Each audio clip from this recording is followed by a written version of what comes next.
자, 그러면 한번 보죠. 이건 뭐 책에 없는 그림인데, 우리가 보통 유기화학을 접해보지 않았을 때 유기화학 하면 생각나는 게 뭐 흰색 가운을 입고 뭐 플라스크를 만진다든지 아니면 어떤 매체를 통해서 이런 비스무리한 그림들을 본 적이 있을 겁니다. 나중에는 이제 여러분들이 이 그림을 그릴 줄 알게 되고 또 이것을 어떻게 이제 활용하는가, 이게 도대체 뭔지 이런 것들을 여러분들이 배우게 될 거예요. 이런 것들을 이제 유기화학이라고 얘기를 합니다. 그래서 오늘은 이런 부분에 대해서 안 나가는데 다음 시간하고 다다음 시간에는 이런 것들을 어떻게 그리고 이런 게 과연 뭘 의미하는지 그런 것들을 여러분들이 배우게 될 거예요. 자, 모르죠 지금, 그렇죠? 이게 뭔 소리를 하는 건지. 이런 게 있습니다.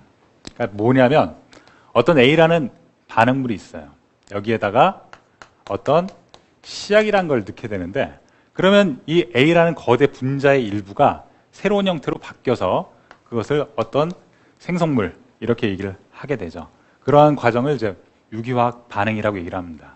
그래서 여기 어떤 반응물이 있어요. 반응물이 있는데 여기다 어떤 시약을 집어넣어서 몇 단계를 거쳐서 생성물이 어떻게 나온다, 이런 것들을 설명해 주는 일종의 메커니즘입니다.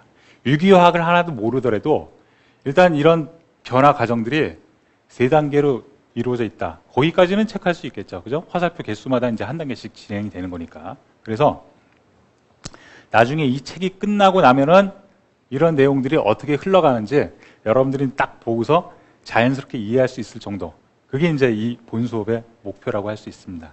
이 그림은 이제 거의 맨 뒷단원 210페이지 가면은 이 그림 똑같은 게 있어요. 그래서 그때쯤 되면은 이 그림들을 어떻게 그리고 이렇게 화살표 이동하는 거, 이게 또 반응이 일어나는 그런 형태를 의미하는데 어떻게 이제 치고 빠져가지고 어떤 구조가 된다, 이런 것들을 여러분들이 이해할 수 있을 때까지 계속 연습해 나가는 겁니다. 자, 그러기 위해서는 맨 처음에 될 게 반응을 먼저 공부를 할 수가 없고, 반응하기 이전에 이 반응물 또는 생성물, 이 분자가 어떻게 생겨 먹었는지 분자 구조를 이해를 할 수가 있어야 돼요. 분자라는 것은 수많은 원자들이 서로 결합을 해서 하나의 형태를 이룬 거고, 그런 분자들이 반응을 거쳐서 새로운 또 다른 분자로 이제 계속 변하게 되는 거죠. 그래서 우리가 이 분자 구조를 이해하기 위해서는 먼저 화학 결합이란 걸 생각을 해야 될 거고, 화학 결합은 원자와 원자가 붙어서 새로운 분자가 되는 과정이죠. 그렇죠? 그래서 결합을 이해하기 위해서는 일단 최초의 형태 원자에 대해서 살펴볼 필요가 있습니다. 원자는 뭐 여러분들 대강 아실 텐데, 하나의 원자가 대략 10의 마이너스 10승 미터, 이런 거 중요하지 않습니다. 원자라는 게 하나 있는데, 그렇죠? 원자가 이렇게 있는데 원자 중심부에 원자의 질량을 대부분 갖고 있는 원자 핵이라는 게 존재하고, 그 주변을 전자 구름이라는 형태로 표현하는데 전자들이 둘러싸고 있습니다. 이 둘러싼 전자의 개수는 원소 종류에 따라서 1개일 수도 있고 뭐 10개일 수도 있고 100개일 수도 있고 다양하게 있죠. 자, 그래서 이 중심부의 부피를 거의 아주 극소량으로 갖고 있는 게 원자 핵인데, 이 원자 자체의 부피는 거의 대부분 전자의 부피지만 질량은 거의 대부분 핵의 질량이라고 볼 수가 있어서 이 핵을 확대해 보면 10만 배 확대한 거죠. 그렇죠?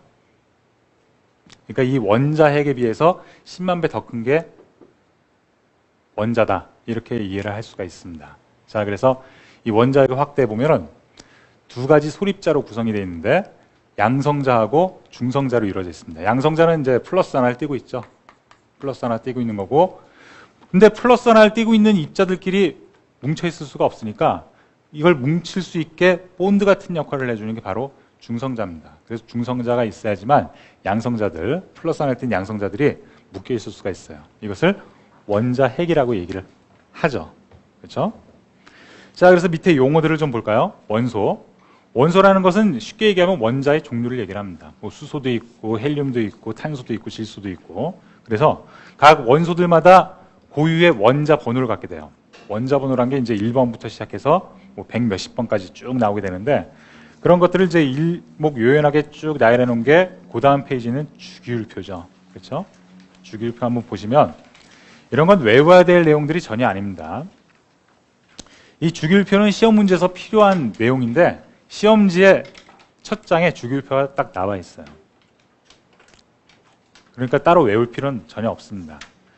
다만 이제 H라고 썼으면 그게 수소고 C라고 썼으면 그게 탄소고 몇 가지 원소에 대한 상식적인 이름 그 정도는 이제 알고 있어야 될 텐데 그건 지금 모르더라도 상관없습니다.